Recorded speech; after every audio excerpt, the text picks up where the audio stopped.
தமிழ் குரல் நேயர்களுக்கு வணக்கம். இது ஒரு சிறப்பு நேர்காணல். அரசியல் விமர்சகர் திரு மருதன் அவர்களோட நினைச்சிருக்கோம். வணக்கம் தோழர். வணக்கம். 2022 இது வரைக்கும் அவங்க ரஷ்ய எண்ணெய் இறக்குமதி பண்ணி ஒரு மிகப்பெரிய லாபத்தை சம்பாரிச்சிருக்காங்க. ஏற்றுமதி பண்ணியிருக்காங்க. அதை அப்படியே வாங்கி சுத்திகரி பண்ணி ஏற்றுமதி பண்ணிட்டாங்க. இங்க கொஞ்சம் வித்துருக்காங்க. இது இல்லாம வரி விலக்குகள், வங்கி மோசடிகள்.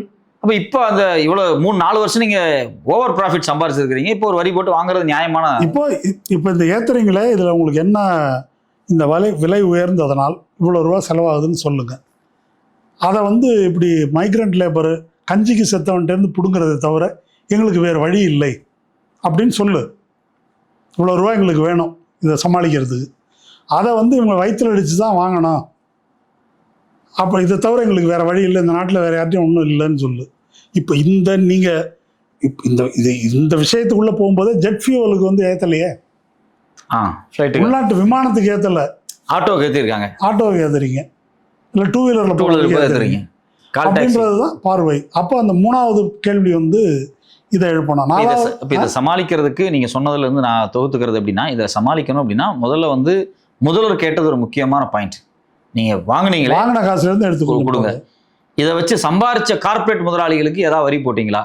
இல்லை இதை வாங்கி பாதுகாத்து வச்சு விலையை நிலைப்படுத்தி வச்சிருக்கலாம். இந்த மூணுமே செய்யலை. நாலாவது, இது அந்நிய செலாவணி செலவாகுது அப்படின்னா எதுக்கு செலவாகுது? பொது போக்குவரத்தை டெவலப் பண்ணணும். தமிழ்நாடு அந்த விஷயத்தில் குறிப்பிட்ட அளவு செஞ்சுருக்குது. பொது போக்குவரத்தை ஏன் நீங்கள் டெவலப் பண்ண மாட்டேன்றீங்க? டெவலப் பண்ண முயற்சி பண்ணால் தடுக்கிற, மெட்ரோவுக்கு அனுமதி கிடையாதுன்ற, ரயிலு விடமாட்டேன்ற, இல்லையா, காரை ப்ரமோட் பண்ணுறீங்க. இப்போ இது பொது போக்குவரத்தை இம்ப்ரூவ் பண்ணாக்கா திமிரா நமக்கு கேபில் போகிறதுக்கும் இல்லை ஆட்டோவில் போகிறதுக்கும், இல்லையா? அப்போ பொது போக்குவரத்தை டெவலப் பண்ணுறது இல்லை என்பது அரசின் கொள்கையாக இருக்குது. இது எல்லாத்தையும் நம்ம சேர்த்து பார்க்கணும். பொது போக்குவரத்து இருந்தாக்கா, எளிய முறையில் அணுகும் விதத்தில் பொது போக்குவரத்து இருந்தாக்கா மக்கள் அதைத்தான் விரும்புவாங்க. ஏழை மக்கள் எதுக்கு போவாங்க? பஸ். நீங்கள் நாடு எப்படி இருக்குதுன்னாக்கா, கட்டணமில்லா பேருந்து மகளிருக்கு அந்த டிக்கெட் வாங்கவே வக்கில்லாத நிலையில மக்கள் கஷ்டப்படுறாங்க இருக்கிறாங்க. அப்படி இருக்கும்போது பொது போக்குவரத்தை மேலும் இம்ப்ரூவ் பண்ணணும். இப்போ திமுக அறிக்கையில் விட்டுருக்குறாங்க, சிற்றுந்துகளை அதிகப்படுத்துவோம் அப்படின்னு.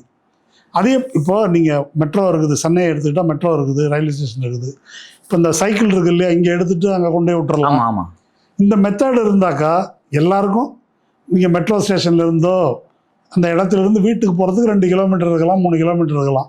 2 கிலோமீட்டரு சைக்கிள் மிதிக்க மாட்டேன்ற அளவுக்கு யாரும் இல்லை.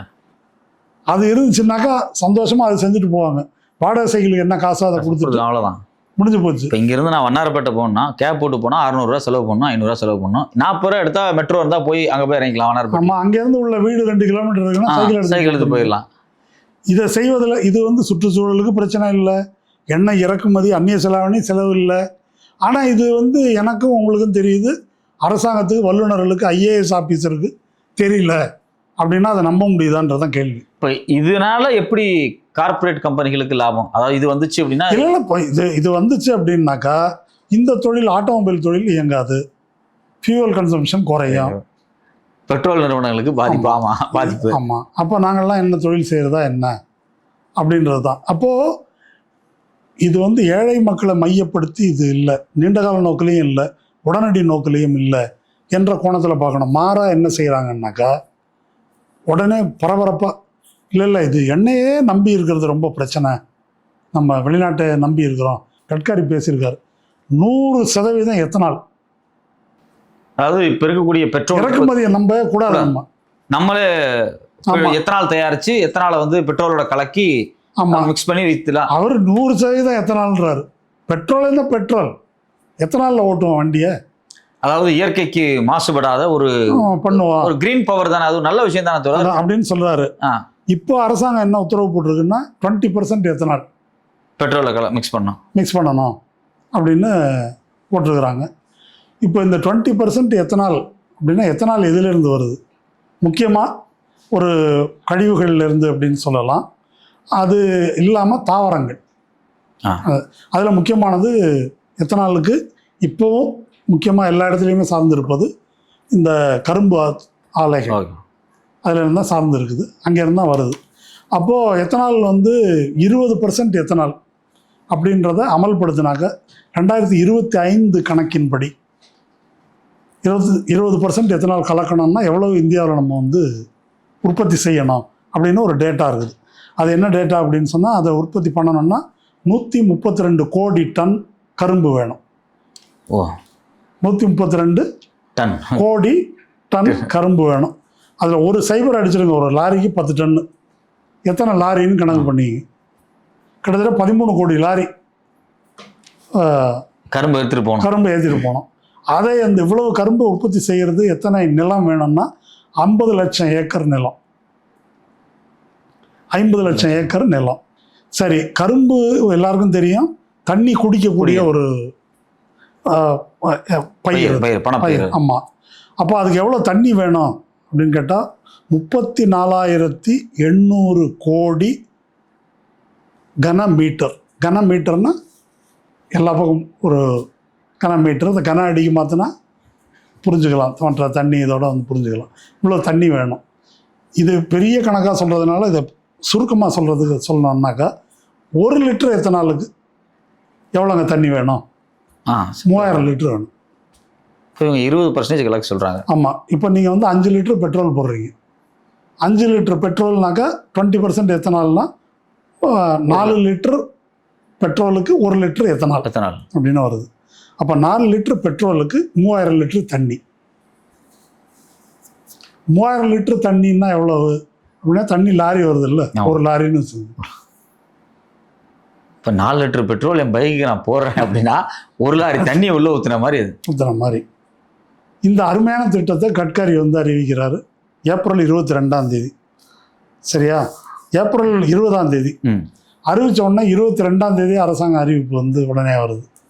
போட்டுற வேண்டியதான். அதை வண்டி 2 வீலருக்கு காருக்கு மட்டும் இல்லை, விமானத்துக்கும் போடுறா. அதை எத்தனால அப்படின்னு இவ்வளவு தீவிரமாக அறிவிக்கிறாங்களே. என்ன விஷயம்னு பார்த்தா, கட்காரிக்கு 2 மகன்கள். 2 பேரும் செய்கிற தொழில் என்னன்னா எத்தனால் தயாரிப்பு தொழில். டைரக்டாகவே கொஞ்சம் கூட மறைச்சாலும் செய்கிறது கிடையாது. ஆமாம். நிக்கில் கட்காரி, சாரங் கட்கரி, இன்னும் 2 பேர். நிக்கில் கட்காரியோட கம்பெனி பேர் வந்து சியான் ஆக்ரோ இண்டஸ்ட்ரீஸ். இன்னொருத்தர் சாரங் கட்காரி, அவருடைய பேர் மானஸ் ஆக்ரோ இண்டஸ்ட்ரீஸ். அந்த முதல்ல இருக்கார் நிக்கில் கட்கரி, அவர் வந்து போன வருஷம் 2024 அவர் கம்பெனியோட வருமானம் 17 கோடி. 25ல் 520 கோடி. இப்போ 26ல் இருக்கிறோம். ஃபுல்லாக போடணும்னு சொல்லிட்டாங்க.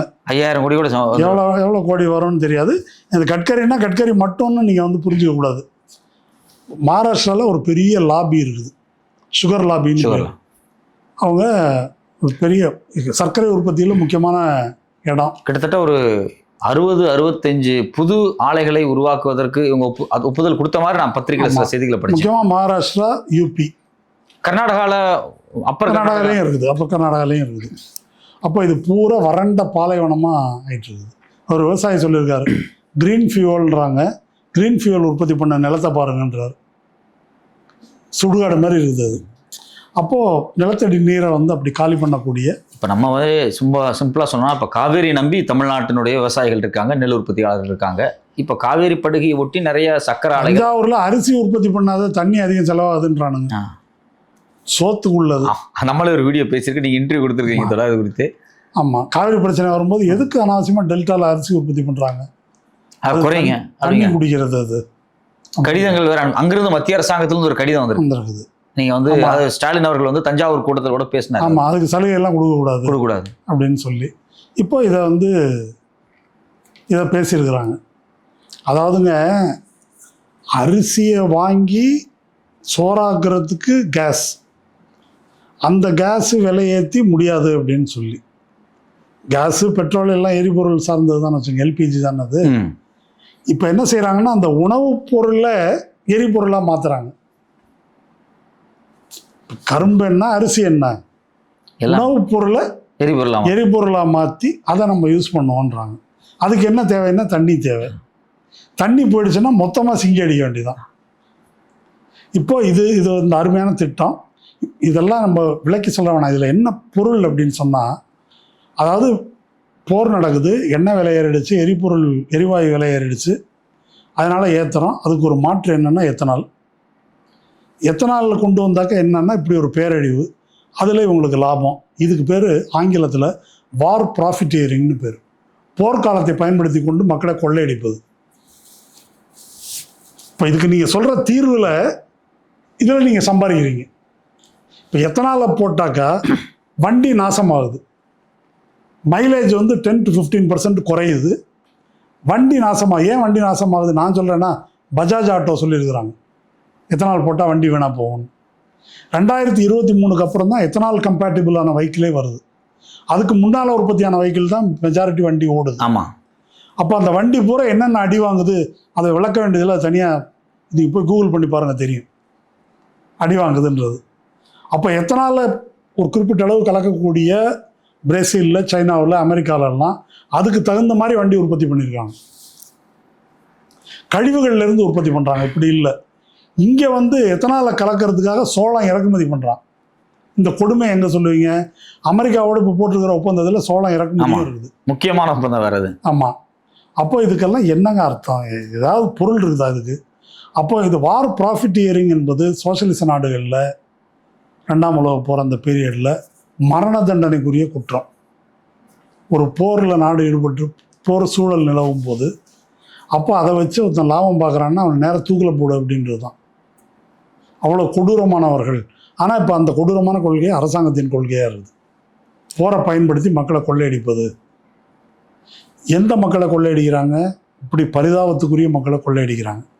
விலைவாசி ஏறி போச்சு, சம்பளம். இப்போ டெல்லியை சுற்றி நொய்டாவில் மற்ற இடங்களில் போராட்டம் நடக்குது. ஆமாம். சிஐடியூலேருந்து இங்கே நீதி கிடைக்கலன்னு உலக தொழிலாளர் அமைப்பு ILO இருக்குல்ல, ஆமாம், அதுக்கு பெட்டிஷன் போட்டிருக்கிறாங்க. எங்கள் ஊரில் இப்படி அநீதி நடக்குது, கேட்பார் இல்லை. என்னையா அநீதின்னு கேட்டால், அங்கே கொடுத்துட்டு இருந்த ஊதியம் 11,000 சொச்சம் மாதம், 12 மணி நேரம் வேலைக்கு. அது தொழிலாளிகள் கேட்குறது விலைவாசி முடியவே இல்லைங்க, 20,000 ரூபா கொடுங்கன்னு கேட்குறாங்க. அங்கே யோகி ஆதித்யநாத் என்ன சொல்லியிருக்காரு அப்படின்னாக்கா, இவன்லாம் அர்பன் நக்சல், பாகிஸ்தான் தூண்டி விட்டு இந்த போராட்டம் நடக்குது அப்படின்னு சொல்லி எல்லாரையும் உள்ளே வச்சுருக்காரு. 300 சிறுவர்கள் உட்பட ஜெயிலில் இருக்கிறாங்க. இதை ILOவுக்கும் முறையிட்டு இருக்கிறாங்க. ஐநாவே அவனும் மதிக்கிறது இல்லை, ILOவை அவன் மதிக்கிறது. இப்போ மோடி வந்து அதெல்லாம் முடியாது, 13,000 ரூபா தரேன் அன்ஸ்கில்டு லேபருக்கு. மாதத்துக்கு 13,000 எவனா மனுஷன் வாழ முடியுமா? அந்த சூழல் இருக்குதா? டெல்லி மாதிரியான ஒரு இடத்துல இந்த மாதிரி புலம்பெயர் தொழிலாளர்கள் இப்போ நீ வந்து அவங்களுக்கு கேஸ் விலை ஏற்றுற, இந்த விலையை ஏற்றுனதுக்காக தான் அவன் வந்து கேட்குறான். அப்போ இதன் விளைவு என்னென்னா, கோவிட் மாதிரி நகரத்துக்கு தொழிலாளர்களாக வந்தவர்கள் கிராமப்புறம் நோக்கி சாகிறத ஏதோ கஞ்சியோ கூட ஊரில் குடிச்சிட்டு சாகும். இப்போ கிராமத்தில் பட்டினி கிடக்கிறாங்க, வேலை கிடைக்கல. இங்கே டெல்லி, சென்னை இல்லை பெங்களூரு இந்த மாதிரி இடத்துல வந்து ஏதோ ஒரு வேலையை பார்த்து மாதம் 4,000 5,000 ஊருக்கு அனுப்புவோன்றதுக்காக தான் இங்கே வேலை கலெக்டர் உத்தியோகத்துக்காக வந்திருக்கிறான். இங்கே அதுதான் வந்துருக்கிறான். இப்போ அவனுக்கு இங்கே அதுவும் இல்லை, அந்த 5,000 அனுப்ப முடியாதுன்னா என்ன வெங்காயத்துக்கு இங்கே வந்து நான் வேலை பார்க்கணும், கிளம்பி போகிறேன் என்பதை நோக்கி ஒரு புலம்பெயர்வு ரிவர்ஸ் மைக்ரேஷன் வந்து தொடங்கியிருக்கு.